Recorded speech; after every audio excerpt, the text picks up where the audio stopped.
Oh, you... Surprise, mother. Ugh.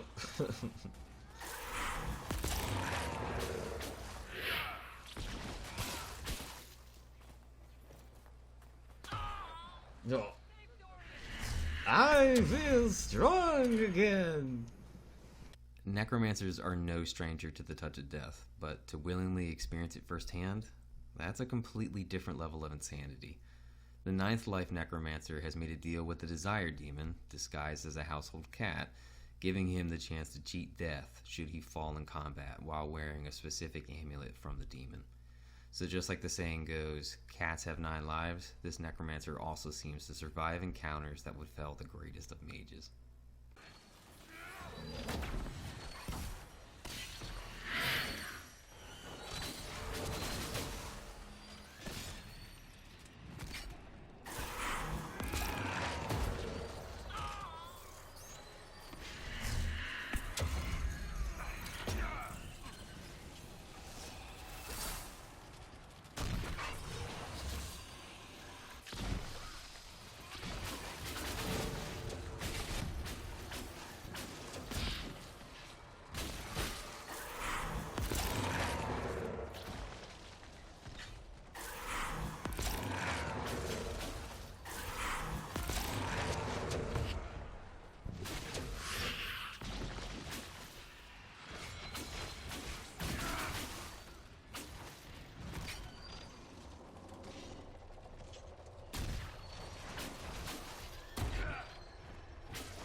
What's going on YouTube? Chop Celery here, and welcome to my 9th Life Necromancer build in Dragon Age Inquisition, specifically for Nightmare difficulty. In addition to the Even Ground and Walk Softly trials being on. Just in short, this build has been a lot of fun to play, just in terms of the risk-reward style that comes with it. As you saw in the opening of the video, a character that's wearing Kitty's collar has about a 75% chance of being revived to half of their health upon falling when in combat. But there's also a passive skill within the Necromancer tree called Simulacrum, and this passive allows a spirit to take your caster's form for about roughly 10 seconds or so, and they can cast spells without any mana cost. So once your spirit goes away, Kitty's collar then has a chance to resurrect either your human form or your Simulacrum form. So your human form could be resurrected, which means that you can just resume normal gameplay. But if your spirit gets resurrected, you only have about 10 seconds, to cast more spells without mana cost before it expiring again, and then you have a chance of being resurrected either as your human or your spirit form. So in short, this build video really is tailored to two specific playstyles. When you're in spirit form and really just trying to nuke everything that you can, or when you're in human form. So there's definitely a lot to cover. Now let's first talk about my abilities. For the Necromancer tree, I go ahead and pick up all of the abilities, so Horror, Spirit Mark, and Walking Bomb. For Horror, I pick up Despair. I don't put any upgrade into Spirit Mark, I just don't think any of them is worth it. And then for Walking Bomb, I picked up Virulent Walking Bomb, just because there will be times when this is going to detonate and kill an enemy, and I just want more damage for explosions. Alright, so in terms of for the spirit tree, I pick up Barrier and Mind Blast, but I really only use Barrier not only for myself, but sometimes to help my allies. Guardian Spirit, when you take critical damage, you're going to get a barrier generated, which is just good for defensive and offensive, as I'll explain when I get to the Inferno tree. Mind Blast, you could put it on, and just in case enemies get too close to you, you could use this, but I just chose not to.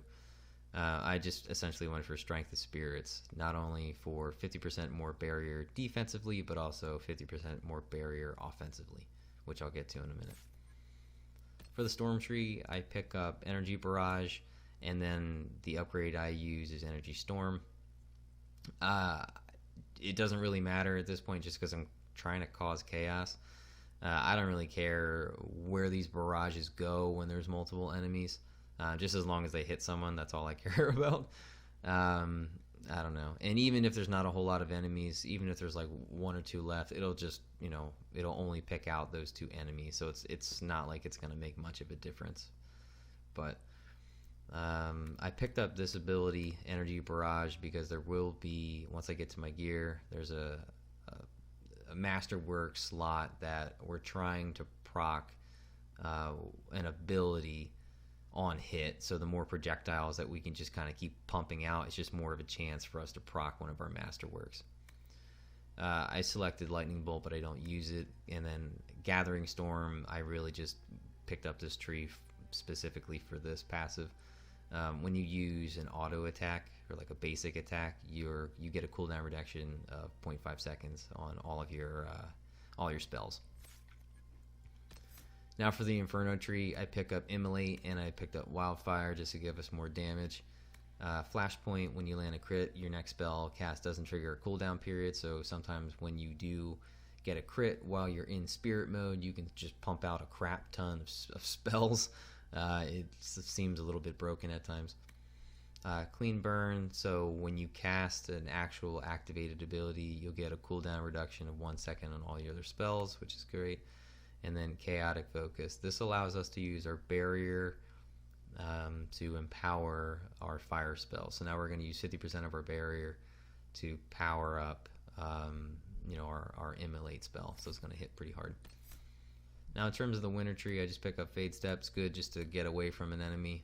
And then I also pick up Energizing Step just because there will be times that obviously we can't keep pumping out spells with no cooldown and no mana, to cost no mana, so this is just a way for us to regain our mana, so hopefully we can match as much damage that we do in spirit form.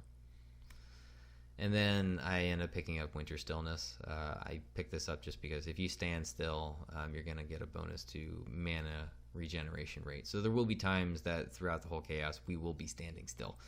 We could definitely make use of this. Alright, now in terms of like my attributes, 84 magic is what my guy came out to, 37 willpower, and 16 constitution. I have 108% attack. I tried to pump that up as much as I could. Our barrier damage bonus, 84%. Critical damage bonus is 40, so I think that's just base. Same thing with critical chance. So I just really tried to pump up just as much offensive damage as possible. Not so much worrying about critical hits and such. So defense, as you can see, magic, melee, and ranged, they're all very, very low defenses, and that's just coming from Kitty's Collar. I only have 884 health, and I think that's pretty much it. Now, in terms of my equipment, for my staff, I crafted this, the Brutal Scepter. I get 69 cold damage, plus 50 damage to demons, so that comes from a superb demon slaying rune, plus 43% attack, plus 25 magic, and then my masterwork is I have a 10% chance to apply Walking Bomb for 5 seconds with a detonation of 100% weapon damage. So this is just another, if I can proc any kind of other Walking Bomb, I actually also have the ability to detonate it because that Walking Bomb is actually one of our abilities. So it's also just good, pumping out more damage as much as we can through any means, essentially. So for the chest piece, I crafted this as well. I decided to go for heal bonus, plus 22 magic, plus 60 maximum health, 4% sunder when hit, plus 4 willpower, just because at least for the heal bonus, I try to stack a little bit more points into that because I'm using Sigil of the Death Root. So you get plus 10% attack at the cost of 50% to your healing bonus received, and I wanted to see if I could at least negate that as much as I could. We're already so vulnerable that I didn't want to do anything else with like my health. So that's just the only reason why I picked the Sigil of Death Root. And then my masterwork would be abilities are going to cost 20% less mana stamina if you're not being hit for 5 seconds. So there will be times that we are going to be standing back and not in the fray that we can proc this And while we're standing still, we also have the mana regeneration, so we are able to pump out a little bit more just by standing still and hopefully not being detected. Alright, so the helmet, I crafted that, just gave myself +6 magic, +5 willpower. I also just think it goes with the outfit, because Dorian dresses really nicely. So for my first ring, I have Ring of Assault, +5% attack, and I get a bonus of +10% barrier damage. The necklace, like I was saying, Kitty's Collar, so we get -100% damage resistance all. But as you can see, a Guardian Spirit, it will block 1 melee attack every 30 seconds. On dying, you have a 75% chance to heal for half of your health, and then you are able to resist a lethal strike once every 60 seconds. So this is really just what allows our unique play style to exist. I'm also wearing the Superb Belt of Health, which gives me +200 maximum health. I chose that just because of how vulnerable we are. I at least wanted to give myself a little bit more health, so I'm not always one shot. And then put back into like spirit, being in spirit form and such. Just sometimes I get interrupted too much. So I at least wanted to have somewhat a little bit more health. Alright, I went on a rant there. And then for my last ring, I chose Enhanced Flash Fire Ring. I've increased ability damage by 30%. And that has been the build, friends. So now, as always, I'm going to go ahead and turn it over to real-time gameplay so you can see it in action. I hope you've enjoyed, friends. Alright, take care. Bye-bye.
I feel strong again!